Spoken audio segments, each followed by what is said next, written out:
buzz, babies. Hey, buzz, babies. Happy Wednesday. Oh, man, do I live. If you guys thought I loved comics the last time I did a live stream, that was before Comics Pro, and I'm pretty sure my life is different now. I was touched by the gods of comics. Not the gods, but I was touched by Jim Lee in a hug. Fuck. I just got canceled, I think. I also said the F word. We are not even live for 8 minutes, so we're not monetized anymore. But hey, guess what? We were monetized anyway, so that's fine.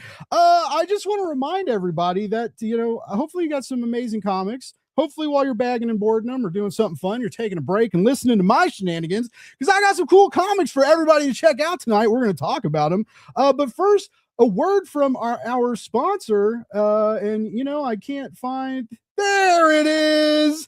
Tonight's show is sponsored by Michael Gecko Adams, who has a new series, Hero, out from Keenspot. To keep up with what Mike's got going on, and trust me, you want to keep up with what he's got going on, get over to geckoadams.com and sign up, and tell your shops to put Hero on your pull list. It's a fun little comic. If for some reason your shop can't get them, you can get over to the Keenspot shop. Snag yourself a copy. There's links in the description. And guess what? Every book we talk about tonight, there's links in the description, in the show notes. So you can click them. You can go to the comics. It's going to be a wonderful time. My goodness. But first, Negative Bird only has a few days left, and there's art drops and all sorts of crazy stuff. So you can hit that QR code or go to the link in the description like I just talked about. Are you listening to me? I can't talk any louder. Oh, I really like this book. I hope you guys check it out. It's only got a few days left. Like a 10-day. We're in the final 10 days. We extended it because we added more pages, more artists came. They wanted to be a part of it.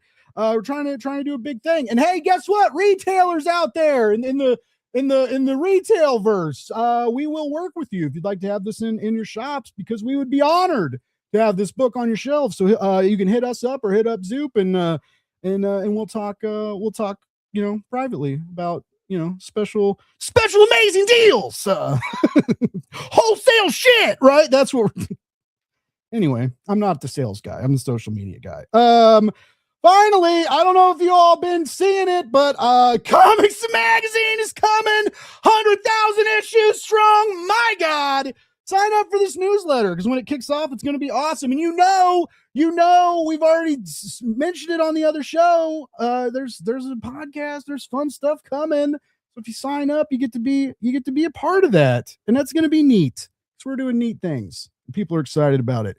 You're excited about it. A lot of you pre-ordered it. Thank you.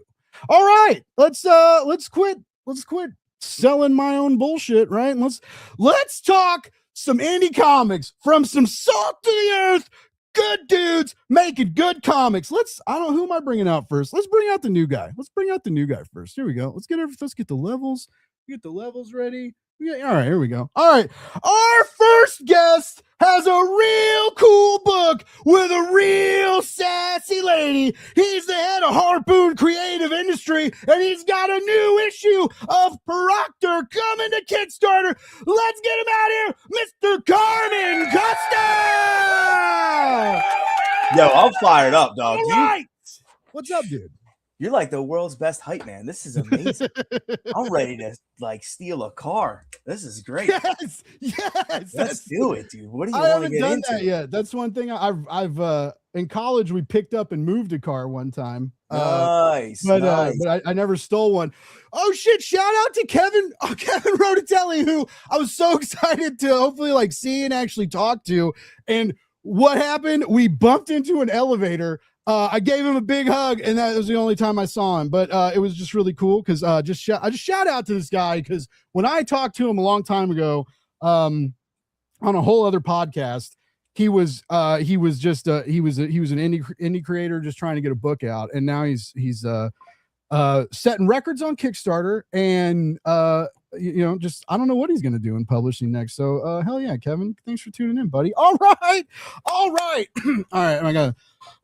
we gotta do this again. We gotta do two more guests, folks. You ready for this? All right, let's go. Let's bring out the other new guy. I really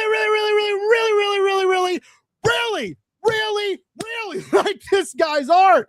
It's fun. It's happy. It's just full of enthusiasm. I don't know if you heard about it, but enthusiasm is awesome, and it's all the rage lately, baby. All right, let's get this guy out here. Here's the illustrator of it, Super Guy, who's got its second issue on Kickstarter. It's funded. It's rocking and rolling. Let's get Joey Murphy to the stage, baby. Hey. Thanks for having me on. How you doing pretty good. I couldn't tell if you were a fan of my art or not. It's pretty good. Yeah, thank you very much. Pretty good. I like it a lot. I was every time you send new stuff, Anthony sends me stuff too. I'm on like the cool kid list, and I get to see like sneak peek stuff sometimes, and I'm always like, dude, that's so sick. Your whole team, the art, the pinups y'all get, the interiors, the variant covers. I'm stoked to talk about how you guys your art direction, and how you pick and choose, and you keep coming up with all this really, really cool stuff. So I'm excited to talk about the project. But we got one other person to bring out, and this guy is a good buddy. He's my real good buddy, and he's a real good talented writer, and he's writing real funny comics. And funny comics are fucking hard, okay? So everybody stand up. I want everybody out there stand up. We're gonna bring him out here. You guys ready? It's this Anthony. I am fucking nuts. Yo. Blake, what's the deal, man? You're so low energy tonight. I know, I'm tired, man. I probably just lost my voice. I've been cracking up backstage this whole time. This is amazing. This is the only good part of my show. I apologize, guys. Everything's downhill from here. All right. Well, this is tonight's panel. And as my clever title, we're going to talk about how to like unlikable characters, but there's really no directions involved, because even though they're kind of nasty sometimes, or do some things you disagree with, or just like, wow, I cannot believe they treated that little sweet robot in such a striking manner.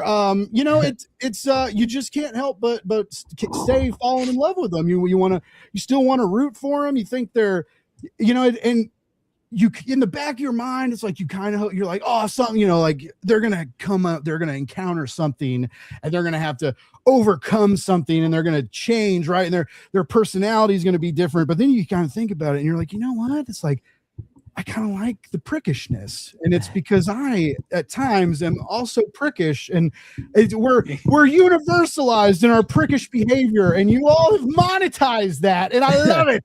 I love it. But I guess I'm gonna start off with the easy question. Like, Carmen, let's kick it off with you. Sure. It's why put the weight? You're crowdfunding. You're your own marketing manager. You're your own production manager. You're your own story consultant. Hopefully, you're doing everything. Why put the pressure of like, we have to work a little bit harder to get our audience, like, it's a tact and a strategy, but what made you want to craft your sassy monster slaying protagonist the way you did? So at the time, I'm a full-time teacher. At the time I was teaching Catcher in the Rye, which leads into like the things they carried, and I love Holden Caulfield, especially because the guy, like, he's one of the most unlikable characters in American literature. But then you find out, like, he loses his little brother. His parents struggle to grieve. Because of that, they send him away to boarding school. Like, there's a lot to unpack with that story. And to be honest with you, I think a lot of us have Holden in us in one way or another. But it was around Halloween, and I'm sort of taking stock of all the Halloween stuff. And at some point in time, it wasn't Buffy, but maybe it was Blade. I can't really remember, because it was several years ago. But I remember thinking, like, all of these monster slayers are almost all really, like, they're all really good at what they do.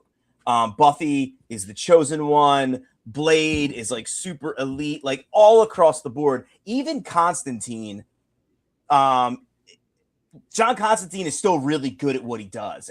You know what I mean? Like, whether you're reading the comics or if you're watching the movie, it's very apparent that this dude is educated and is doing this for it's his choice that he wants to do because he knows he's good at it in a lot of ways. So I just thought, like, well, what would a monster slayer look like in their 20s the way I was? And I was an absolute mess in my 20s. And I thought, like, if there was a more realistic monster slayer, they would just be a mess.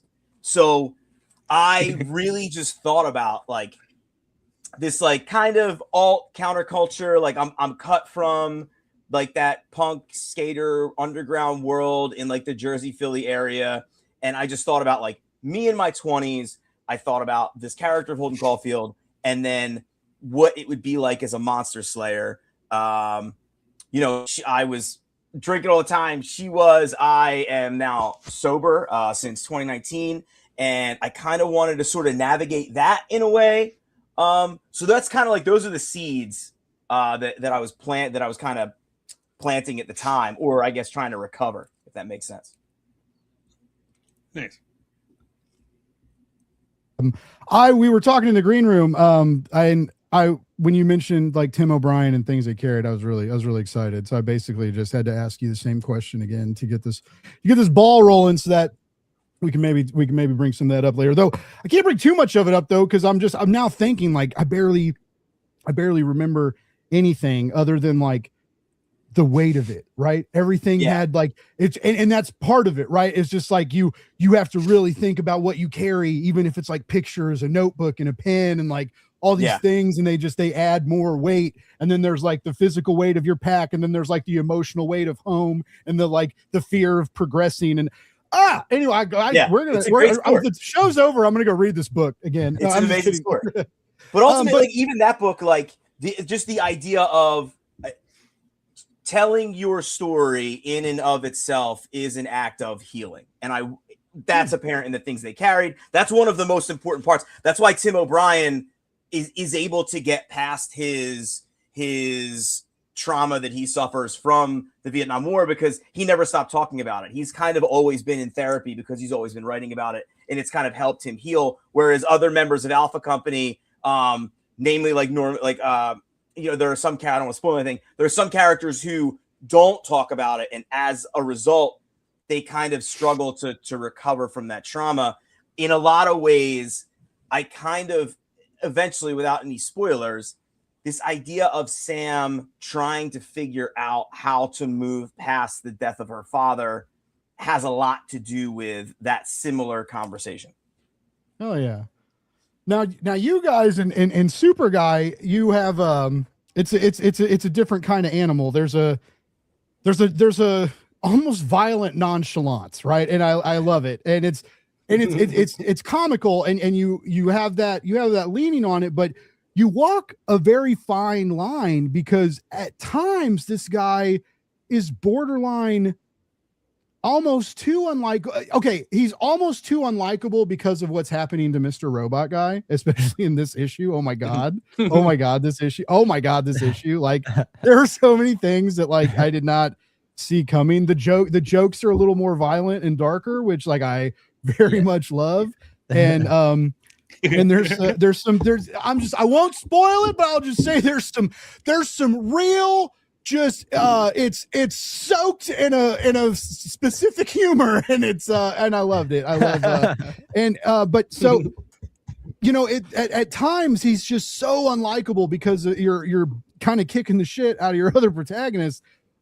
You walk this very fine line of, like, oh my God, I can't stand him, but what's he gonna do next, right? And then, like, and how's Mr. Robot Guy gonna help him? And Joey, your art, it has so many, like, redeeming factors, right? Like, it's like, even this guy's like a piece of shit, but he shines, right, because of how you illustrate him. Yeah. But so I want to know how you strategize this, because comedy is thought out. You have to plot these jokes, you have to time them, and then you have to add the physical humor through the art. So all of this stuff is done with reason.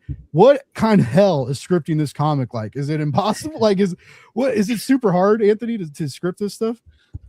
I don't feel that way about it because I wouldn't be writing a comedy if that wasn't something I wanted to do and felt like I could do. Most of my writing throughout my life has always been comedy. I've performed it, I've written it, I've studied it, you know. I've tried to be a stand-up comedian. That didn't work out for me too well. But I've always loved writing comedy. So specifically sketch comedy. And I felt like I've realized that that's helped the most. Because I mean, sketch comedy, you're telling like this short story. Basically, you want to keep making people laugh throughout it. You want to hit specific beats. You want to have a rhythm to it. You know, you kind of have to create this own little universe that makes sense in that, like, you know, 2 to 5 minute thing. But in sketch comedy too, you always have to come up with characters and motivations, and even if it's silly, it has to make sense. And everything in Super Guy is done. I guess my first rule is like for the sake of comedy, you know. So like the first and foremost, we want to make you laugh before anything else, right? So with Super Guy, the whole idea starts because I don't want to do another evil Superman story. There's been plenty of evil Superman stories, but lazy Superman hasn't really been done. So as that really basic idea, it was like a good seed to just keep pushing it out further, right? So I'm also kind of testing it out as I'm like writing Super Guy's, you know, his character. So I know he, like, first and foremost, he doesn't want to save the day. He doesn't want to use his powers. He's going to be late everywhere. He's going to be a coward. But he still has the powers of someone like Superman. So if push comes to shove, he will use them. And I figured, okay, what's the best situation for him to use them when his ego is threatened, right? So all of his choices, what he does is for the sake of like himself. We only ever, you know, you could think of him as like, if Superman is a man of action, he's a man of inaction. He's never gonna get off the couch unless in the second issue, the preview's already up, so I'm not really spoiling it. He's kidnapped by the government. That's how he's leaving his apartment in issue 2. So I don't know, like I feel like I'm really inspired by shows like It's Always Sunny in Philadelphia, where, you know, that's a cast of characters that are, you know, on the surface and beneath the surface too, like they're not likable, right? They're terrible people. Yeah. Or I don't really want to say they're not likable, but they are terrible people. No, like, but we're terrible for liking them. Right, yeah, exactly. But going back to what you said, we can see ourselves. Who laughed at the implication? We're all fucking terrible. But more than that, it's just like it's like they say things in a way that's like so extreme that you can't help but laugh, and like they just get comedy. That's a group of people that like doesn't surprise me that Always Sunny is still on the air after all these seasons.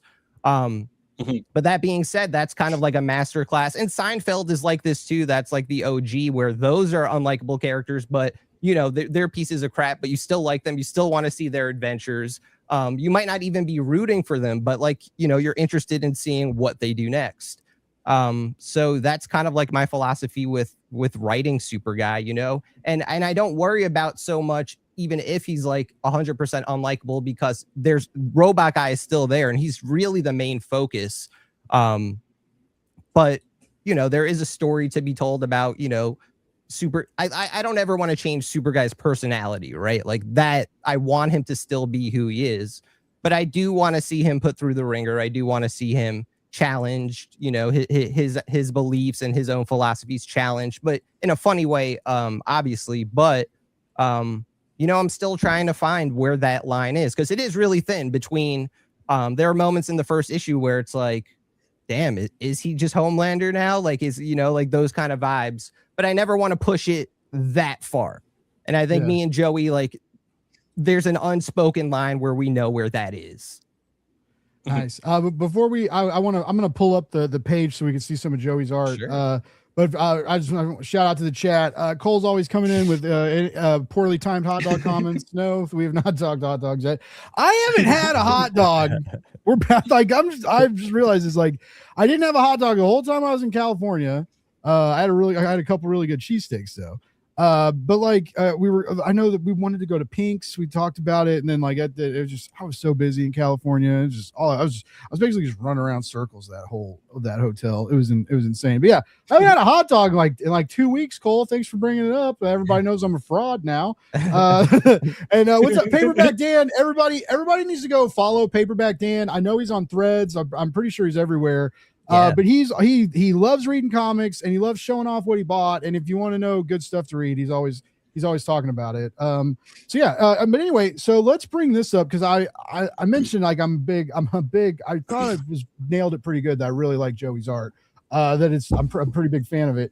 And I want to scroll through this and Joey, I want to ask like I like first of all I really like this graphic. Thank you. There's a juxtaposition, right, in every panel of this where there's like this like lovely, warm, animation, your style, your voice on the page, right, and then the actions some people are taking, right, and it's a comical juxtaposition, but how are like when you're laying the pages out, when you look at Anthony's scripts and you're doing stuff like, what are your thought processes like and what are his script like? Is Anthony like, are his scripts real tight? Like are you allowed to kind of maneuver at all, or is he like sort of standing behind you like no Joey, no no it's definitely more on the and you can talk about work.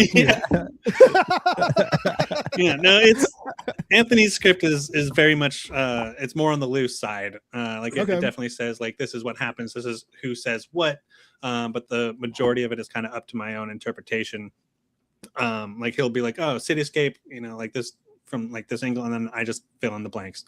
And luckily I had a bit of this city already drawn from the first issue, albeit there's a bunch of chunks missing and I had to like really add a lot, but it's I don't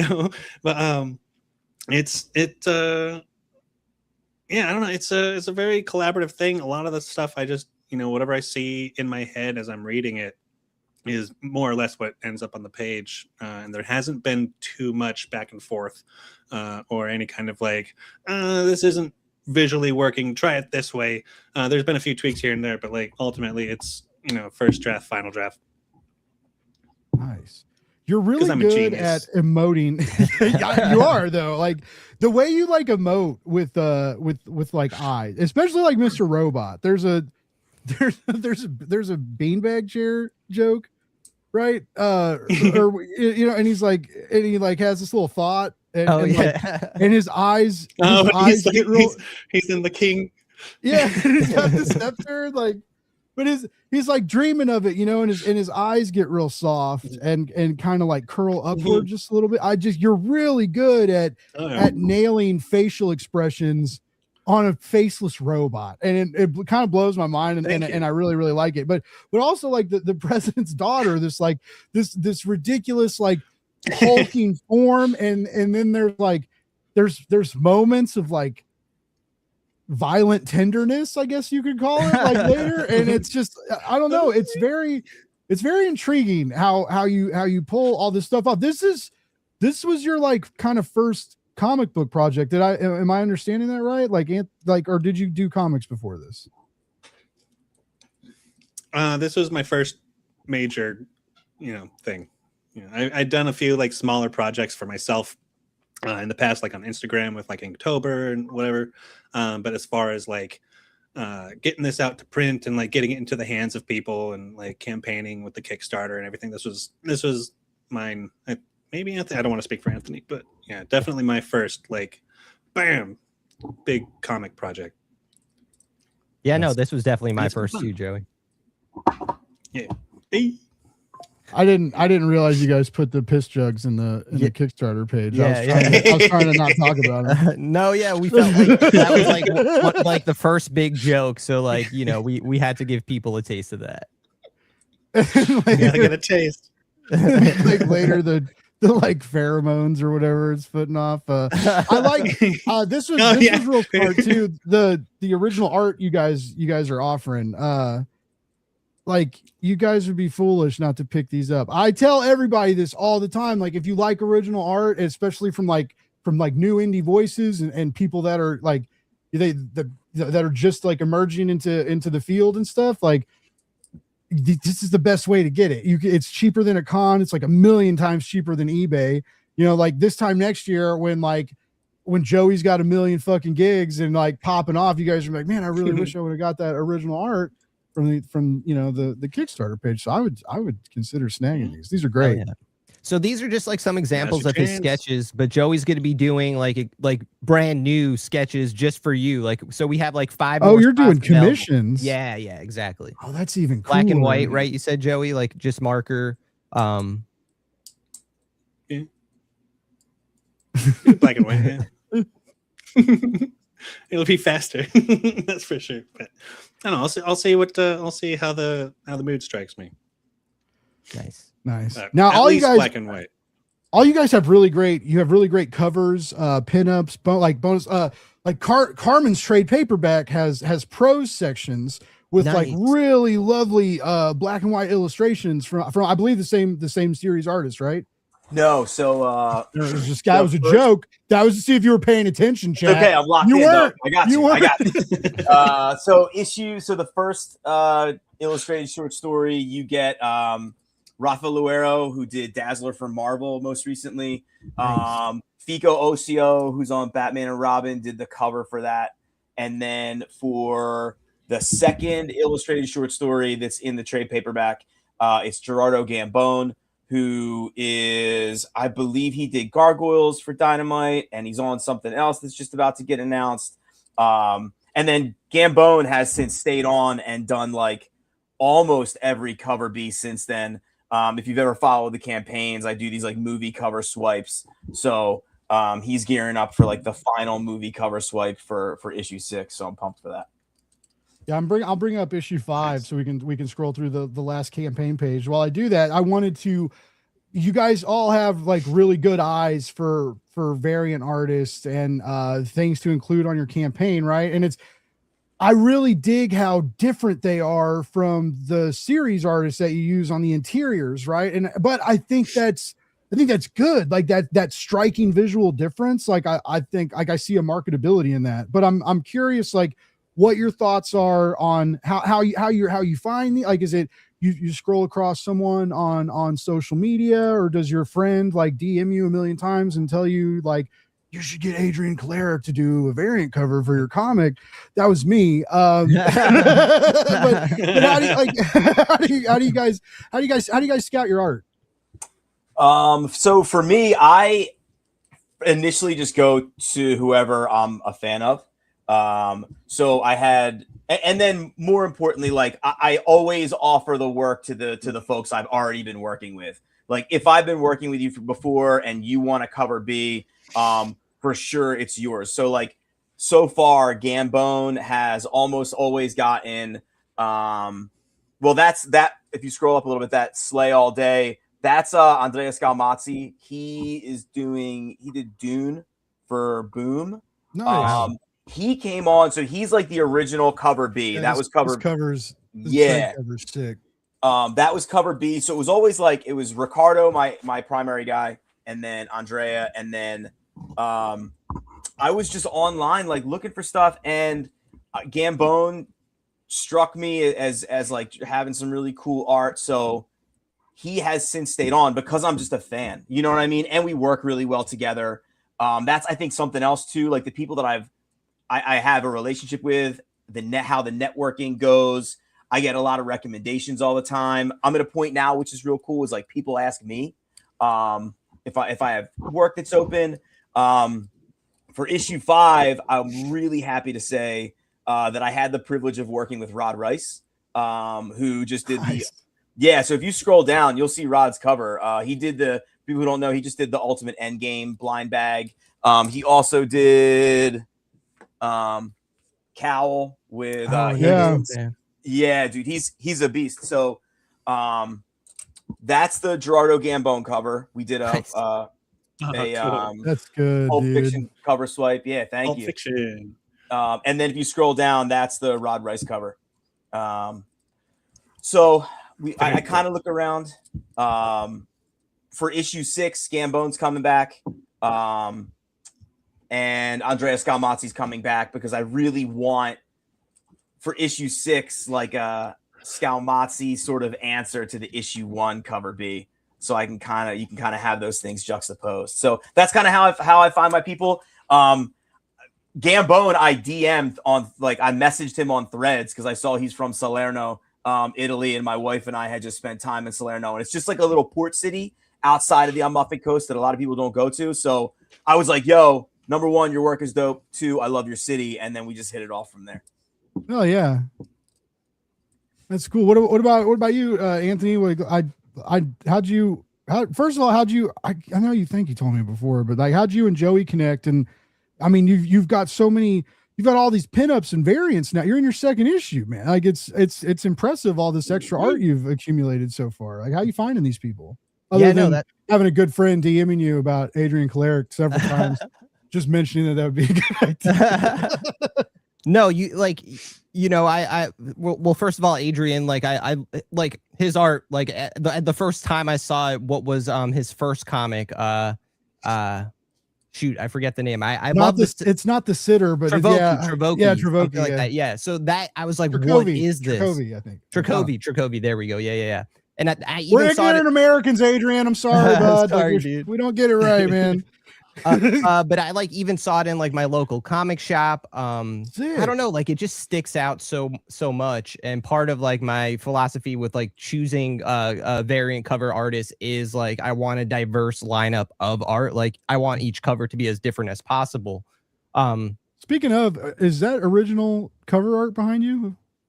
So it's actually, so this is the first, it's Joey's cover and Ahmed Rafit's cover from the first issue. And for Christmas, my wife just got it like this special comic frame, and she put them in there. Yeah. So Ahmed Rafit, like, the way I met him is just like, I've seen his art on Instagram, like, and he's like really communicative online. So like, if like I liked his thing, he's like, "Oh, thanks for sharing," and then I'm like, "Yeah, just like something like that starts like we talk a lot, right?" Like I've he works with Kevin Smith on Quick Stops. That's really cool. So like that was like another, like, I like everything he's done, I just gravitate towards. He posts like art pretty much every day. Like, I don't know if you guys have seen it. He did like a Star Wars piece recently. He's done a lot of Hellboy stuff, Batman. Like, I just love his style. Yeah. And that's part of it too. Like, I want each artist, like, I just felt like he would draw a great super guy and a great robot guy. And he did. Same with Adrian. I just feel like their styles lend themselves to super guy's universe. And then Andrew Drillin, it's kind of weird. Like, I kind of forgot this happened, but I guess he knows someone that my mom knows, right? And like years ago, a decade ago, I think she commissioned him to draw me and my wife as Daredevil and Elektra. I was like, what? No. So I have somewhere, like, I could send that to you. It's kind of nuts, but I'm Daredevil, she's Elektra. This is the one that shot, and awesome. I love it. I love this, right? But that's wizard shit. Yeah, the hyper realistic pinup, like this one. I like Robot Guy took me, but just like okay, like this is kind of what he would. This is what Super Guy would look like if he was like, he was not as animated. And this was trippy. I love this. Yeah, so everyone actually who is a physical backer gets that for free. So you can hang that on you hang that wherever you want. That's amazing. I would hang it up somewhere. Also, shout out to K-pop junkie. Katie's awesome. Another really cool indie comics Kickstarter focused YouTube channel y'all should follow out. Does really great things for the indie community. What's up, Katie? Also a supporter of hot dogs, and I appreciate the hot dog love, even though I'm a fraud and haven't eaten them in 2 weeks, but maybe my body's happy about it. It's not. My body's never happy. I ate a bunch of tacos, and they were fried tacos as well, so it's fine. It makes them healthier. All right, so you guys are real good at picking art. Joey, do you get any input on some of this? Because on some of my other friends, like I have a couple friends, my friends at Ruination, their colorist is actually like handles most of the art direction. for them, and you know, so like, is it are any of these like your finds? Have you found anybody that did a crazy super guy that got thrown in? No, not really. That's more Anthony's forte. He's deeper into like the comics community than I am, so he knows the people and he knows, you know, all of that. I like you, Joey. You're like, I'm just here to fucking draw, man. Okay. Just let me draw.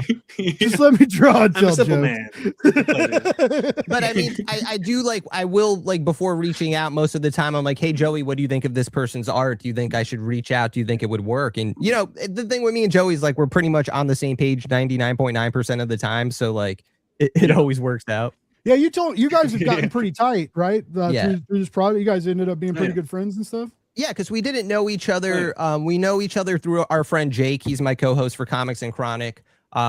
So Jake and Joey are out in LA. Yeah, shout out Jake FH. And you know, Joey did the logo for Comics and Chronic.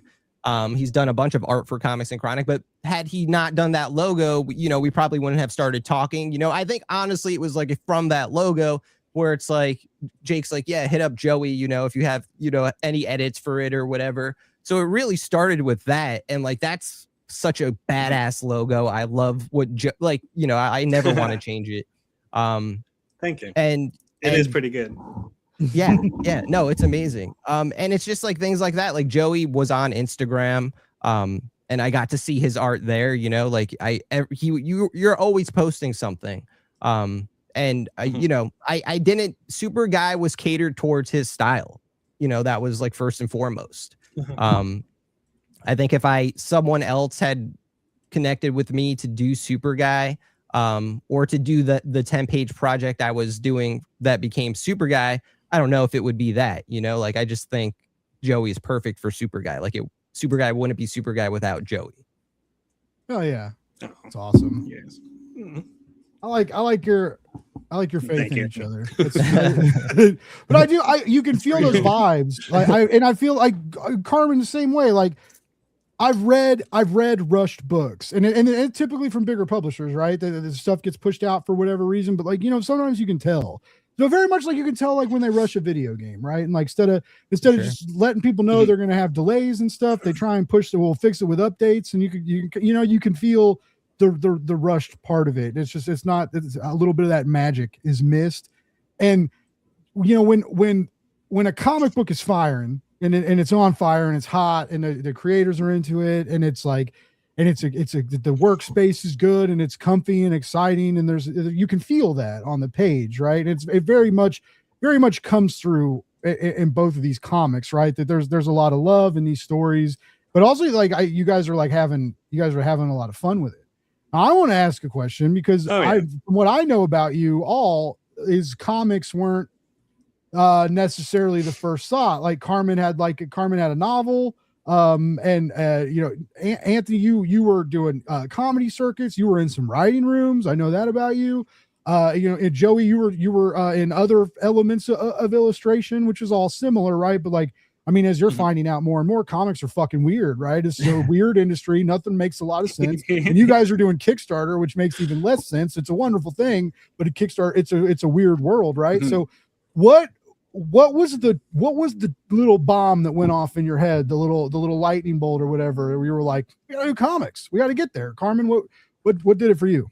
So the book Proctor started as a 300-page book. It had been kind of alive and out in the marketplace for about 2 years. And since then I was making edits, and I'm a teacher full-time, but I work part-time at a comic book store, literally like 2 blocks from my house. So I started working there over the summer, and you know, the manager there I've become close friends with, and we were just kicking around. We were always goofy ideas. And I'm standing around in the store one day and I'm like looking around. I'm like, man, I really think Proctor could work as a comic book. So that was kind of like initially I was like, okay, I don't know how to start doing this thing. I don't know what that would even look like. And coincidentally, Top Cow was having their talent search that December. So Tim, my buddy, the manager at the store, tells me like December 23rd. He's like, hey, Top Cal's talent search, you should check it out. I find out that it ends like December 22nd. No, 27th was when the cutoff was. I think this was so many years ago. But I'm like, dude, there's no way. I don't have time. There's no way I can do it. There's no way I can do it. Sunday comes and I'm like, I don't have anything to do today. So let me just enter the talent search. And I worked on the script, like with the requirements that they needed, just to like work on my chops to see if I was even like good at it. And I submit. Everybody submits. The window closes. The guy running it encourages all the artists to post their work. And Ricardo was also in the talent search. He posted his panels for the talent search. I wrote underneath of it, if you don't win, this is a scam. And we literally hit it off from there. So I was like, hey, I have this idea for a comic. It used to be a book. And he said, sure, send me everything. And I was like, I don't have anything. So I literally like bootstrapped the pitch, kind of got everything together, sent him everything. And he was like, yeah, 100% I'm in. This is awesome. How many issues do you want it to be? And I was like, well, I was thinking 12. And he's like, nope, not 12. Like, there's no way this thing's going to be 12 issues.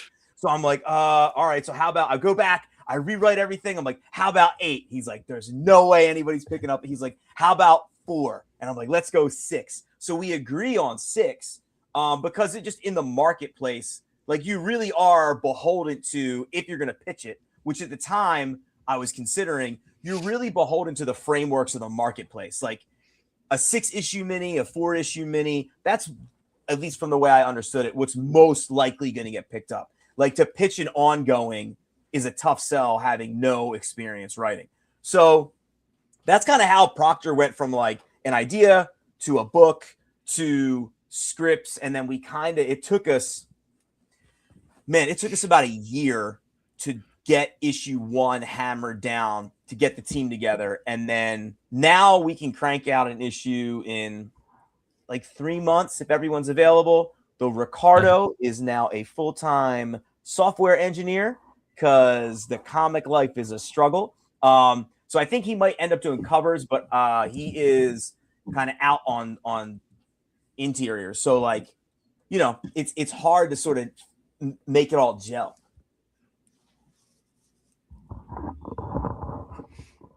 I think you're muted. Yeah, I know. I can't, like, God damn it. But the controlling schedules is hard. It's a lot, and you can't, you know, like you said, when people got to eat, we got to take care of their families and stuff. You know, sometimes you got to take other work or do the real. I know what we do is real work, right? But you always call it the real job, right? The typical, you get paid every other week and there's taxes are taken care of. There's security in you know, a salaried gig that you know, he's around my age. He's got a wife. He's got 2 young babies at home, and I totally respect that and understand that. He's still one of my favorite artists of all time at this point, which is really just feels good to be able to say that I've worked with him for so long. We've worked on these scripts for so long. I think script number 1 had a ton of notes initially, and by like issue 3, I kind of felt like I was stealing because I would like, this dude had real estate in my brain. Like he really was, like we were so dialed in that he knew what I wanted. It didn't take much of a conversation. I could be a little loose with the scripting and focus more on dialogue and kind of pacing, you know what I mean? And that sort of stuff. So it was fun watching it all come together. That's cool, man. That sounds like a pretty great, I've heard a lot of horror stories about people's first comic book experiences, right? You know, like Kickstarter's gone wrong, Kickstarter's failed, bad print jobs and stuff. And it sounds like you had a pretty good deal. Shout out to Chris Daly. You guys check out Fueled by Weird. Fueled by, sorry, Chris, I can't talk. Fueled by Weird is his channel, and it's pretty good. He's doing music stuff now too. So if you subscribe to him every now and then, you might find some cool tunes. Me and Joey were just on there. Nice. Mm-hmm. He's a good dude. He was part of, for a short time, we all worked together at Geek Network, so I ruined it all. We'll talk about that. But anyway, I know I didn't really all the way ruin it, but Sort of did. But it was I got to be an editor-in-chief of something for like 2 weeks before it fell apart, I think. Maybe something like that. Anyway, so that's what we're here to talk about is Blake's dad passed. But no, Anthony, so like how did like your comic journey start, right? Because you were in writing rooms, you were getting like writing gigs and trying to do this comedy circuit, sketch comedy, and this you have like a comic library now, right? And that's taken a while to accumulate, but did this were you always collecting comics? Because like I didn't really start collecting until like maybe 10 years. Like I've as I got older, I started getting back into it. But like what's your story with getting back into comics and then how that spoiled your existence into being a comic creator? You've chosen the hardest path in life. I don't know if you realize it. But. See, that's the weird part to me. Like, okay, so like I want to say I've always been like a writer. I've always gravitated towards writing. It was always my favorite thing to do in school. If I wasn't writing, I was making up stories with my action figures, my wrestling figures, you name it. I just love to make up stories. As I got older, so I'm talking about, let's say high school, 2008, that's when I really start to read comics. They just become more accessible to me. Like I would go to Barnes and Noble all the time. Even if I wasn't buying a comic, you could just like, or it used to be pretty chill. You could sit in there and read. They'd have the wall of trade paperbacks. Really no omnibuses back then too. Like the collecting game was a lot different. So to get a lot of comics, I would have to get a lot of trades. And I don't know, like I just got really committed. I would read back in the day, like every comic I bought, I would read. At this point, I've outpaced myself. It's crazy how many comics I have. I know I'm always jealous of. I'm out of space, so like I have to save like a very nice hardcover. I bought a brand new iPad Pro, and it's the 13-inch, right? Which is was really nice to read comics on until I put that fucking paper screen on it, and now it looks weird. And I'm getting used. I like using the pen on it more, but I like reading on it less. I'm like having to get used to the weird fuzzy sort of screen anyway. It's third world problems. First world problem. What are we? I don't know. World problems. World problems live on Blake's Buzz, folks. Life is hard when you have an iPad with a shitty screen protector on it. Can we just take a minute for my sad life? But anyway, I read more digitally. God damn it. But you're always like every week you're like here's this 8-foot stack of comics I brought home. And then sometimes you're like, oh, I got these. You do like a part 2 haul. And you're like, oh, I got these too. And it's usually like 2 omnibuses and a compendium. Like, yeah, it's OD. Oh well, blame in stock trades. They just made it really easy for me to always buy comics. I just found out that's Lunar. In stock trades is Lunar.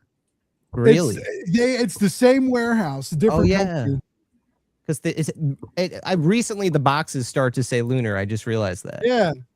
I just found that out the other day because the Christina Merkler owns it all, or she's a co-owner of it all, I believe, and she does the Insider Show a lot. But I was like, when I found that out, I was like, I've given you so much money. I was like, that's crazy because I don't, not as much as I used to. I mean, I used to. It's just remember when you had to pre-order the omnibuses, or they like sold out the next day, like during COVID when they were like under printing stuff and it was weird. Like, I don't miss that. Anyway, all right. So you start, you're collecting, you're into it, and then you get the idea to write one. Is that what happened? I mean, not necessarily. So like you mentioned, so like I always wanted to write. The way that I decided to like put my writing out there is by making like I said, sketch comedy, but I would make like videos when I was a kid, right? Like I had a crappy little camcorder.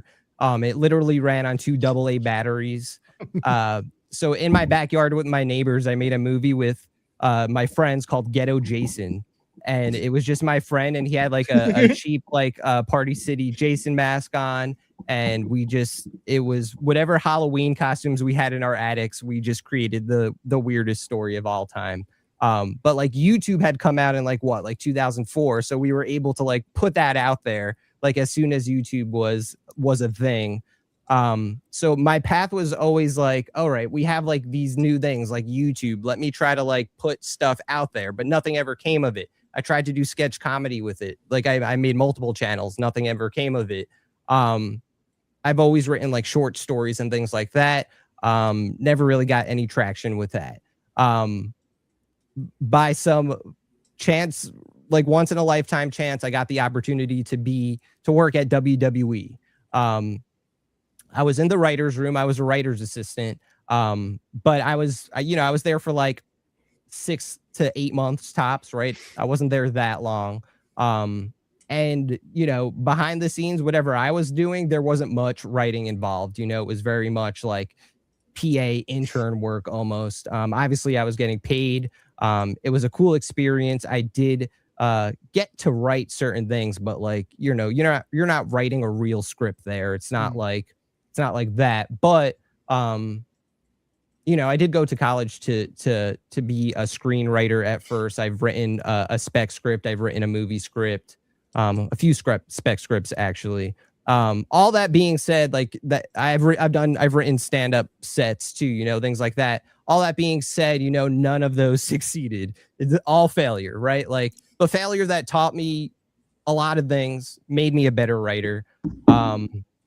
So I don't want it to sound like I tried that, I failed, so I'm moving on to the next thing. I still write those things. I still, like doing it, but comics, that's always been, like I said, since high school, I'm reading comics. So, but it was always so mystifying to me, and I couldn't see a path to make one. Like, then I did the podcast, Comics and Chronic. I start to learn more about comics and how they're made. I start to get deeper in the comic community, meet people like you, Blake, a lot of people behind the scenes that just, we talk, and like I start to learn things about making indie comics and running a Kickstarter. Like Blake, no doubt you've taught me all I know about Kickstarter. And I think our campaigns have been stronger for that, like no joke. Hit me up, Blake.t.morgan. And I'm not just actually, saying that. Don't hit me up. I'm fucking drowning right now. Don't hit me up. But I'm not just saying that because I'm on your show. Like that is the 100% cool. Truth.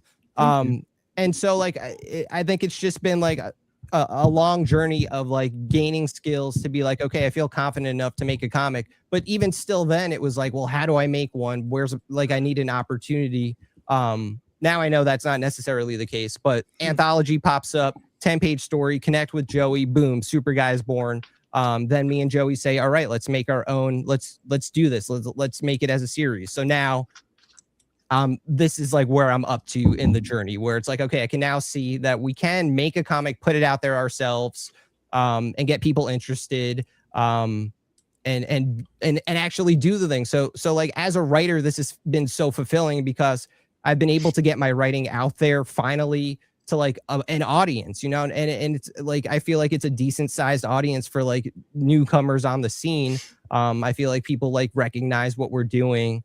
I don't know. I still feel like, that imposter syndrome, like, calling myself a writer, I cringe a little bit in my head as I'm saying it, but it's really all I've ever liked doing, so. Yeah.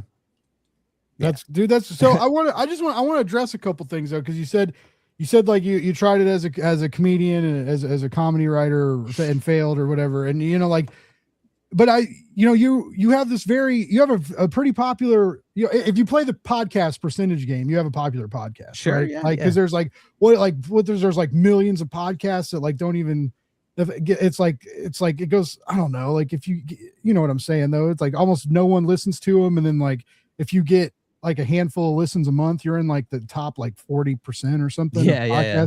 So anyway, but like you have a popular podcast and it's very funny. And I know it's not just you, it's you and your friend, but like I challenge anybody, whether you like marijuana or not, to listen to these guys like legit tell you that fucking Jaws isn't the best shark movie, and that it's fucking what's Deep Blue Sea. I was gonna say Deep Blue Sea. There you go.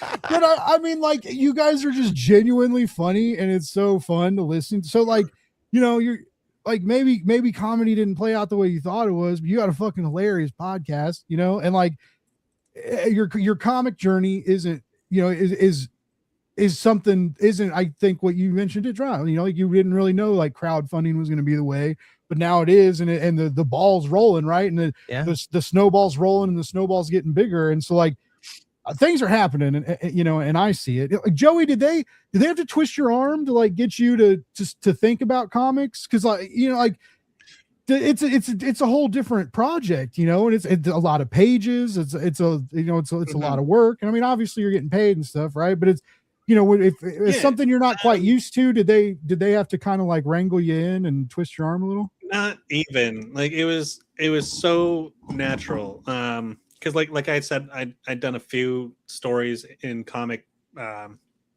medium before, so I wasn't super unfamiliar. But then when Anthony was like, "Hey, I got this idea, like I want you to be the artist for this thing," I was like, "Oh yeah, like this is cool. I've never done like this before with let's see how it goes." And it just kind of felt so natural that I didn't really think twice about it. Like there was no humming or hawing. I caught myself though. I had it muted for just a second. I was just about to say. No, but that's cool. That's really cool. Because like I said, I can feel excitement on the page, right? It's palpable, and it just, hell yeah. I just can't imagine how fun these like like I said, just the way you make this little robot emote. And I still can't believe you covered him in piss, but that's okay. I'll get over it. Robot Guy is my favorite to draw. I love doing him. All right. If he's was there any remorse in what you did to him in issue 2? Because there's, what happened in the script, man? You were like, we gotta cover him in piss, kick him while he's down, and then feed him to the Pink Hulk. Luckily, he liked it, at least. Oh, shit. Spoiler. Sorry. He's super into it. Yeah, he loved her.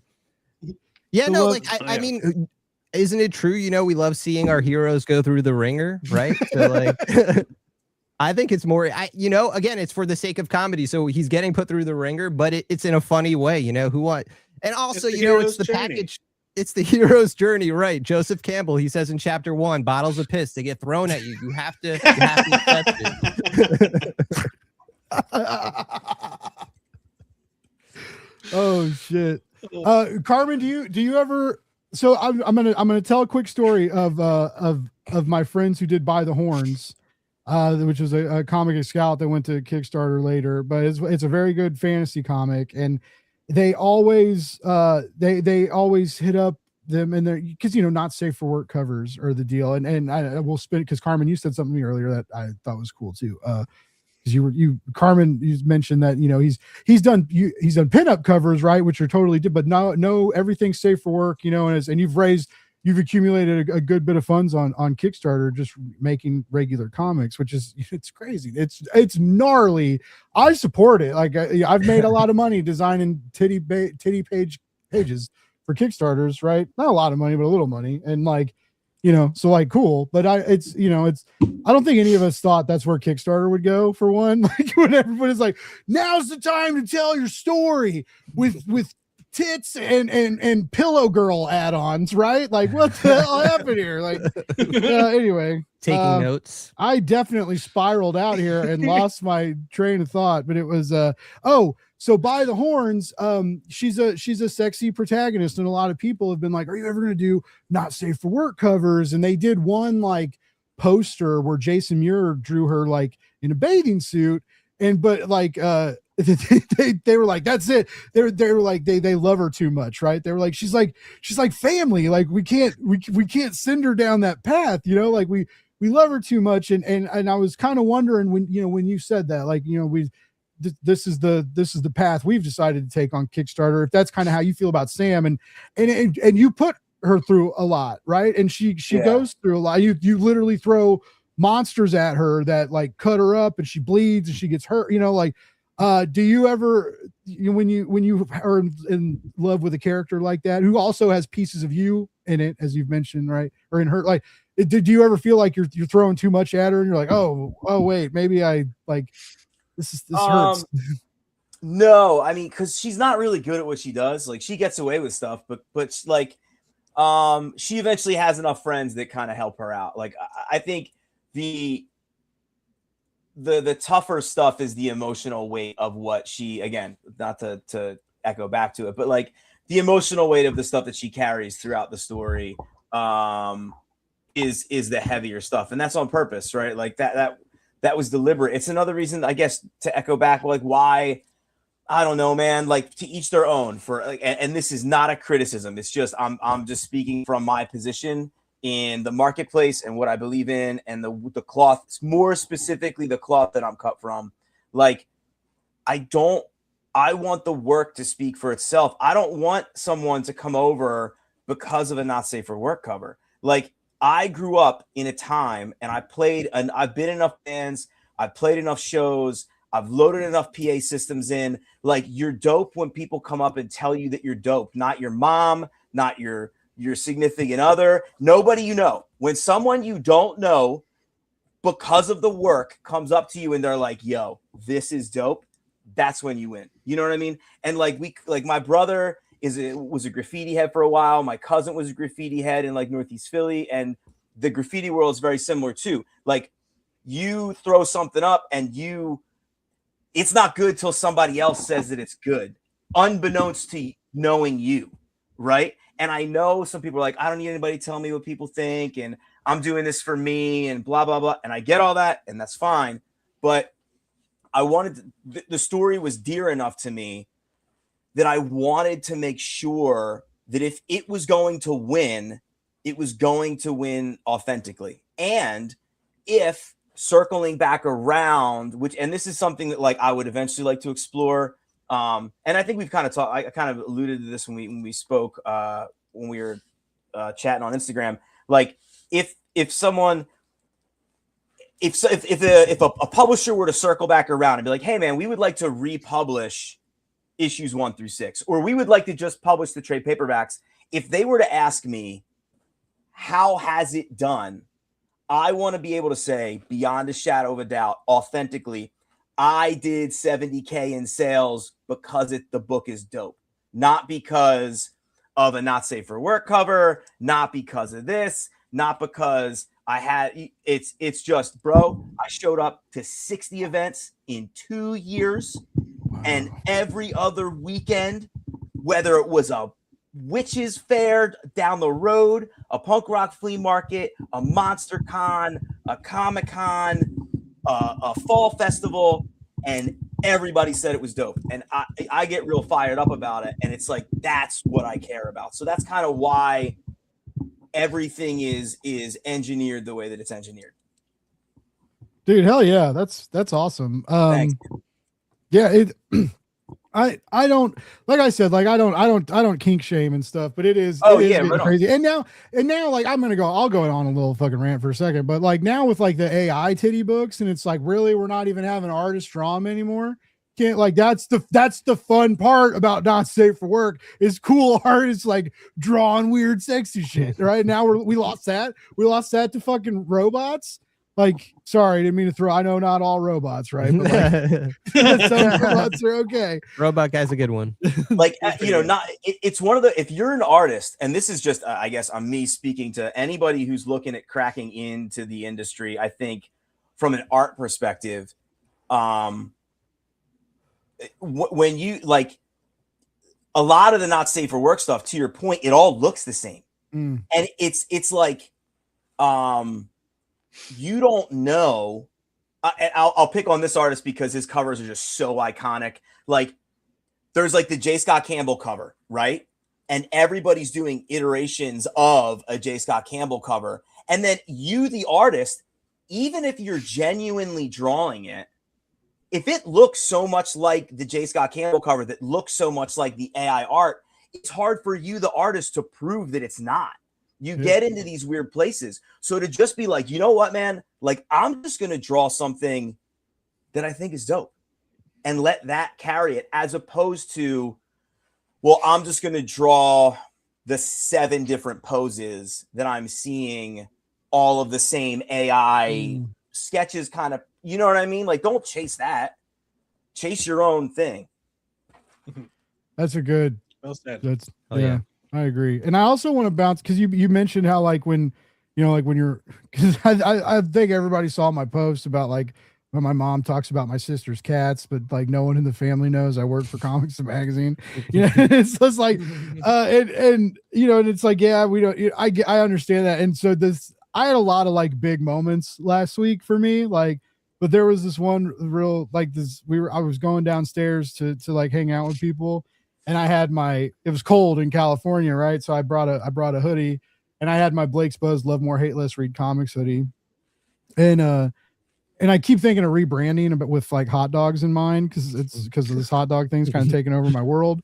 But I like after this weekend, I was like, I can't like maybe I don't know, maybe I could have a hot dog shirt that says the same thing, but it's just, the buzz and the B kind of makes it anyway. But so I'm wearing this hoodie, and this woman in the elevator, she's like, I'm just like playing on my phone, and she's like, I love your content, and I'm like, she's like looking at me, and I was like, what? She's like, before Comics Pro, I did I had a few like people who'd been to Comics Pro a few times to like give advice and what to do, because it can be overwhelming and shit, and she was like, oh my god, yeah, like that comics panel, like we watched it was great. So I was like, that was like really cool. I was like, holy shit. And then like I bumped into several people who like I'd never met, but like knew me from like from working with Adam on Comic Industry Inc, because I'm on that show every now and then. And then like some people knew me from Blake's Buzz, which was crazy. And so yeah, like I got that like outside people I've never seen before were like, oh dude, but yeah, and I was like, wow, that is like way better than my mom liking this magazine.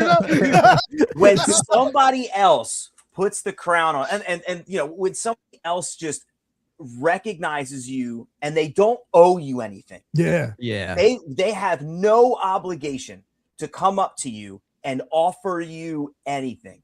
And they decide that in their busy day, in their busy life, they want to acknowledge you because they feel like it's important enough to them to make you recognize, hey man, keep going. You're doing something good. This is special. There's nothing better than that on like nothing better. Yeah. And I think everybody on this call, and I know I deal with imposter syndrome, and I know Anthony's mentioned it, and it's in the creative world, right? I hear it's a thing, and it's I think we've had those experiences, right? Because I know Anthony, like I know Anthony's had a couple bad con experiences, but I also I know he went back out there and made friends and had better tables, right? Carmen, like there's no you're doing 60 shows a year or 6 I have like, so roughly, like I don't time out. I don't recommend doing 30 shows. This is not like a flex. I thought I was going to combust by the end of 2025, but like I'm of the mindset of like I'm going on tour, I'm just playing shows type thing. So like yeah, like I did I did like 28 shows in 2024 maybe, and then 32 last year. Wow. And yeah, you're finding people like maybe not necessarily into comics at these things and like putting that in their hand maybe. Listen, real talk, like no gas. My best shows are non-comic shows. Like nice. Like I love going to comic shows, but like I'll use this place as an example. Baltimore Comic-Con has become Murderers Row. It's a great con, right? But there's a lot of talent in the room. And I know some people are like, well, this isn't a competition. It's 100. Well, like it's a marketplace, dog. You only got $110. It's going somewhere. And when you can see Tom King, and Tom King is selling a trade paperback for $20 and then his signature for $10, and someone can get the Supergirl book signed by Tom King for $30, and you're like, do you want to hear about my comic that no one's ever heard of? You know what I mean? Like, so like a place like Baltimore Comic-Con, you got people who are like chasing signatures. They want to see their heroes. And then, to be fair, and I'm saying this as a collector, you go to Baltimore Comic-Con, you're going to find one book. Like you're bringing, X amount of dollars because you need to fill a run of Fantastic Four or whatever. So you're buying art. It's real. I heard it's real good for art too. It's a great con, but that event, I guess, for perspective, I think that weekend I did like $1,500 for that weekend, but I've done like Monster Mania and done like 1,200. You know what I mean? And that's a monster con. So I've done like I did a Philly Punk Rock Flea Market this past weekend, and that was an $850 weekend for me. And the tables are not like it's $100 a day at most in 25 minutes from my house. New Jersey Punk Rock Flea Market treats me really well. Like I've done comic specific shows and been like, you know, this is it's a little bit more of a grind because there's the people that are there are looking for stuff. People at like a punk rock flea market or like like horror fans are like the best because they're just fans of, like they're curious. Like I did an oddities expo, like a world oddities fair type thing, and in one day I did almost $1,000 in like 10 hours. Wow. Because people were just coming up and they're like, right, like I'm next to like taxidermied raccoons, and people are like, these raccoons are cool. You sell comic books? This is great. And, you know what I mean? What else can I get? You know what I mean? A elixir over there, a candle skull. Like it's a different sort of vibe. You know what I mean? Which is why I did so many for the last 2 years to kind of figure out like where I sit in the larger world of it all. Hell yeah, that isn't. I know my buddy Steven Prince, who does Monster Matador. He had good luck doing like a Monster Fest because of like there was like a big kaiju presence, you know, like Godzilla shit and stuff, and he took a kaiju comic there and like sold a bunch of. He made like extra T-shirts and brought like he sold a ton of shit, and I've thought about like, that's a good idea. You know, at work we work on the future is at work, and it's about hackers, and like the company that Recca Comics is owned by this Black Hills cybersecurity firm, and like they take this and like Fred Van Lente writes it, and like it's got a great art team, and so it's a dope book, and it comes out in shops, and but they kind of use it for they take it to like expos and stuff, like hacking expos and shit, and they do special covers and releases there, and so it's they're eating it up, and now like those people are starting to hunt down the monthly releases to try and get it in comic shops, right? So it's like it's interesting, and then you know you're no matter how old you are, if you're kind of into comics and you're at least walking into a shop to buy one, like you're going to get sidetracked. You're going to see a whole lot of cool stuff, right? Like, oh, like, and then once you like fall into that trap, people start referring stuff. So it's like, it's a good thing that's happening. And I hope anybody listening, like thinks about that, you know, like take your book to weird places, you know, I'm listening. I love this advice. Like it seems like that's like the secret because it's Brother, not the I'll first go time anywhere. I've heard it. Yeah. I will go anywhere, everywhere. I'm showing up, dude. If you have a table for me, especially if the table's free, I'm canceling my plans. I'm showing up to try and sell my book. Doesn't matter where it is. Yeah, all day long. Oh yeah, that's cool. Yeah. What would you recommend for like a funny, offbeat, darkly humorous, you know, sort of anti-superhero comic? Like what kind of events would you kind of think about going to that would be offbeat for that?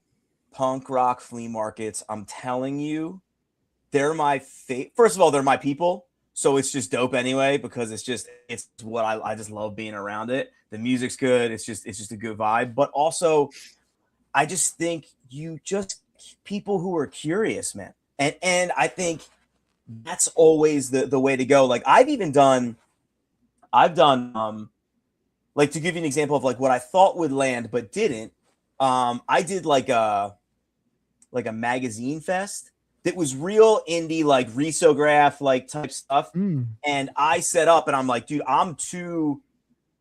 the book is too polished for what those folks are looking for. Right.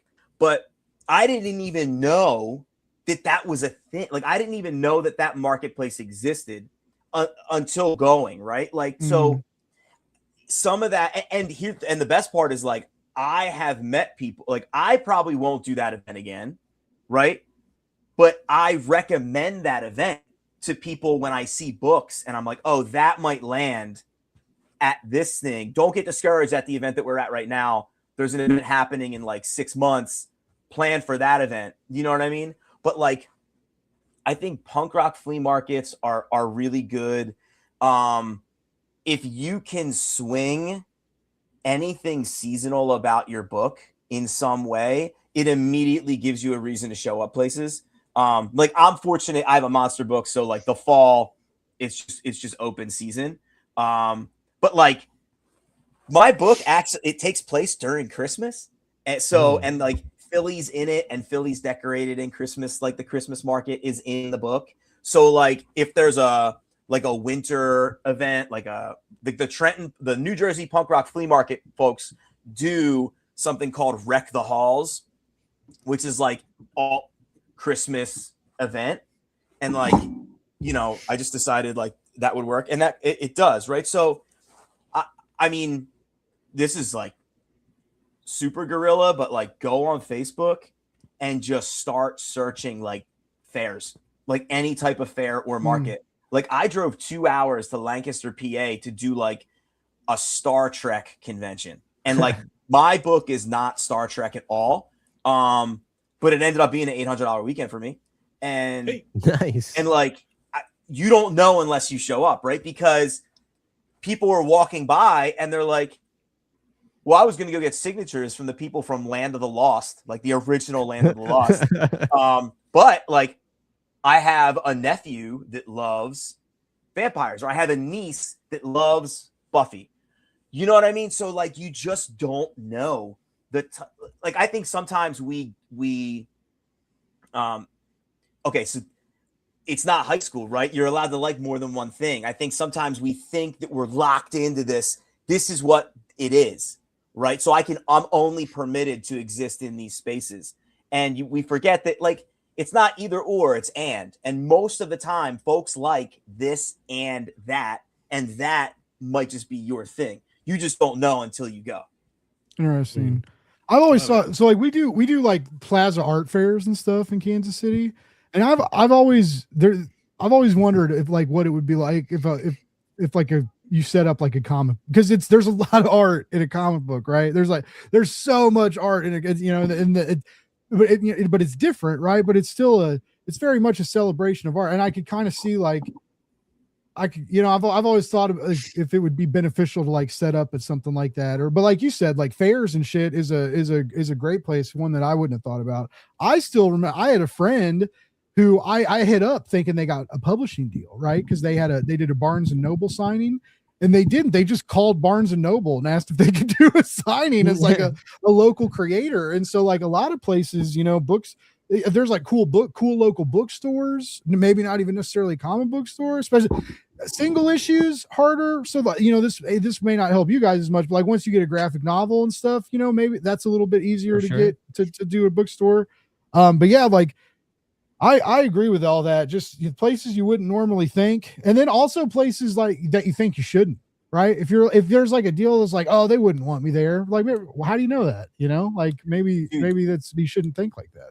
There's an event in Manayunk, which is a city like right outside of Philly, and every year they have something called the Manayunk Art Festival, and they shut the whole street down. It's like 100,000 people in foot traffic. And they sell, they sell booths, but you can't buy a booth unless you're an artist selling original artwork, right? So like I can't buy that booth, but what I can do is buy a table that a restaurant is selling in their alley to create this little sideshow market. So if I initially was like, oh, it's the Manayunk Art Fest, it has to be you need original art, I don't have my business. If I just shut it down right there, I would have been out. But just through networking, asking questions, and talking to people, and fortunately, people reaching out to me and hearing about these chatter about these things, you're like, oh, maybe there are these places that I can do.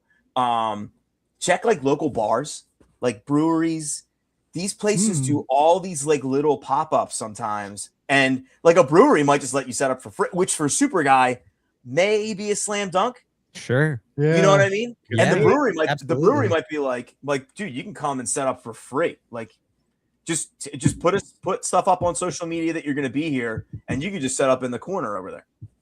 Like, I love that idea. Yeah, yeah. Yeah, that's pretty good. dog. Yeah. Hell yeah, Carmen. Sweet, dude. That's Thank you. awesome. Yeah, man. Anytime, dude, and reach out anytime. My brain doesn't turn off, dog. It's like chaos up here, dude. Dude, Sure. I don't, you can't be in this, like, you have to just be nonstop in the same. That's the one thing I don't like about comics is just like, you're like, there's no, well, I guess it's good too, because you can't be like half in it, you know, like you can't be like, It's too expensive. I'll just do it. Yeah. It's too expensive. Like anybody I've seen who's kind of like, I think maybe I'll give this a shot. Every once in a while you get lucky, but that doesn't. Now having lived in this stuff for almost 4 years now, like give or take, and like planning, going to shows, talking to people, blah blah blah. You kind of see who exists and who like kind of perseveres, and it's like any folks who are like, yes, sort of, maybe if the book doesn't get finished. They don't do enough events to sell the stock they have, so they get discouraged, and they're like, now they just have boxes full of issues in their house, and they're like, I have 1,000 copies of this that I can't sell. So it's just like the go thing. You kind of velocity, it wins, I think, in a lot of instances in this business, for sure. Oh yeah.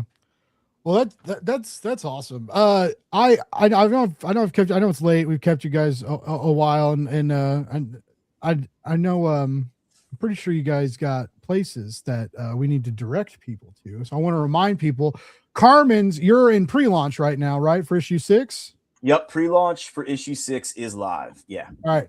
You can find links in the description to check that out. We went through some of the art. I'm telling you, like volume 1 was sick. Like I love the action, I love the art, I love the story. Like I said, it's a cool trade that blends prose and comics. I did not expect that. And it's really not just prose. It's more, I guess it's more akin to a manga light novel, right? Because it's kind of like an illustrated novel. So yeah, it's a cool blend of storytelling that I think you guys should check out. And I'm sure you'll have add-on trades they can get, new backers. Yeah, you'll be able to get add-on trades. The only thing you're not going to be able to do is get like single copies of the most recent short story, because I printed 200 of them and I sold almost all of them. Nice. Yeah, like, and for anybody who doesn't know, it's like a black and white splash page and then prose, and then a black and white splash page and prose. And that was because I was in grad school to be a reading specialist, and we were looking at children's books, and I was like, if they can do it, like it was like Winnie the Pooh and like Where the Sidewalk Ends, and those, like, you know, I was literally looking at Where the Sidewalk Ends. I was like, love that book. Yeah. Wait a minute, dude. Like, why can't I do this? It's just art up at the top, and that's literally what when you see illustrated short story, that's what that is. Yeah, love it. That's awesome. That's so awesome. Yeah, sign up. It's so helpful when you sign up for these pre-launch pages, folks. It really is. It costs you nothing. You just click the link, you say okay, but you get a nice little email when it reminds you. And if you're busy or you forget, or you don't have the scratch right away, you know, like, or you're a little worried about we're all worried about finances. I get it, you know, like, that's okay, because then right before the end of the campaign, you'll get another email reminder. Maybe you can help support it then, right? So it's just signing up for these campaigns is great. It's great for the algorithm, it's great for morale, it's great for the campaign. So make sure you click that link in the description, sign up for Carmen's awesome fucking book. And if you don't, I'll find you. I'm just kidding. Just kidding. I love you. I would find you and give you a hug, and then tell you to get off your ass and support indie comics. Anyway, now Anthony and Joey both have live. Oh wait, before I forgot, Carmen, your social media. Where's the best place to like keep track of you? Newsletter, all that good stuff. Yeah, sure. So at carmen.costa.writes on Instagram. I should have put it. See these two geniuses, man. I should have put it in my handle. Or at harpoon_creative_industries. If you Google Harpoon Creative Industries, my publishing company will come up. There's a newsletter subscription you can check out. But then there's also a button right there that'll take you to the Kickstarter too. Oh yeah. All right. So now Anthony and Joey, Super Guy is live on Kickstarter. It's funded. So if you back the campaign, you're going to get it. I'm sure they've got some fun. There's all sorts of add-ons, cool stuff you can get. Issue 1 and 2 are available. All that good stuff. Yeah. The links are in the description to make sure to find it. Joey, where's the best place to keep track of you and follow you and stare at your art and all that good stuff? For sure. Jorion's Belt is my handle on Instagram and Threads. I don't really post very much on Blue Sky, but I'm there as well. Same handle. Also, you can check out some of the other stuff that I've done for another comic that I'm doing. Just a weekly, one single panel kind of situation. If think the New Yorker comic meets the Far Side, and we're called Quickies Comic, Quickies_comic. You can check us out there too, and there's more of my art. Give us a follow, have a laugh, have a good time. Oh yeah, and then before I'm just gonna interrupt this. Shout out, thanks, dude. Appreciate you. Thanks for tuning in. Everybody who's in the chat left comments. That's a lot of beers. That's a lot of carbs. I'm a guy that does not care about carbs, right? But no, everybody who tuned in, like, thank you. And if you clicked any of these links we talked about, thank you. If you check out any comics, if you bought any comic books today at a shop, oh, thank you so much. If you pre-ordered any comics, you're even better. All right, now, sorry, Anthony. Where's the best place to keep track of you? And please don't forget to tell us about your amazing podcast, where to listen to that. Absolutely. So I'm at Mr. Tony Nacho everywhere. Blue Sky, Threads, Instagram, TikTok. I am, like, if you went to it right now, it exists. There's nothing really there yet, but like, give me like a week. MrTonyNacho.com is a real thing. I'm going to start pushing people towards there. But that's where you'll have like my writing, videos, anything I've ever created. I'm going to like curate there. And like finally do a newsletter. I feel like every writer needs one. I feel like a lot of people have been telling me to do one. So I'm going to do that. I don't know if it's going to also be with Substack, but I feel like, I don't know, social media, I'm kind of getting tired of it, you know, like yeah, if I could somehow, like, you know, just posting links, I feel like no one ever sees them. You know I know the day the Kickstarter ends or the next day, like the minute it ends, someone's going to be like, you had a Kickstarter? Like I know it's going to happen. So like, I just want a place where I know I could at least guarantee like, hey, if I could at least get you here, you see my stuff. Because that's really all, you know, I've been writing for a while, but this is only my second comic, right? I just want people to check out my work. You know, I have more than Super Guy. I have a 10-page zombie comic that's coming out in an anthology sometime this year. So I'm working on other stuff too, but you know, I love helping the comic community, sharing things, meeting new people, new writers, new artists. And I feel like that's always been the best part about comics. You know, before I was writing comics, you know, it was like that too. I just feel like it's a great community. And if everyone's trying to make comics, we could all make cool comics together. And I feel like you'll find someone that matches your vibe. Yeah. And if I'm that person, come talk to me, Mr. Tony Nacho. That's cool. I've talked to you about newsletters and stuff like that. Yeah. And back in 2025, so long ago, I said that one of my New Year goals was to do my own, because I have a Substack, and like my Substack notes, like the little social media, like sometimes those do okay, or they don't. I mean, sometimes I just post shit on there like I do on regular social media, and like I get a follower every now and then, but I haven't like long form written on Substack in a while. And like, I've thought, you know, whether it's Substack or pulling those emails I have off and using something else, like it's something I wanted to do. And man, all the crowd work I do now, like I have things to talk about, but it's just like finding time.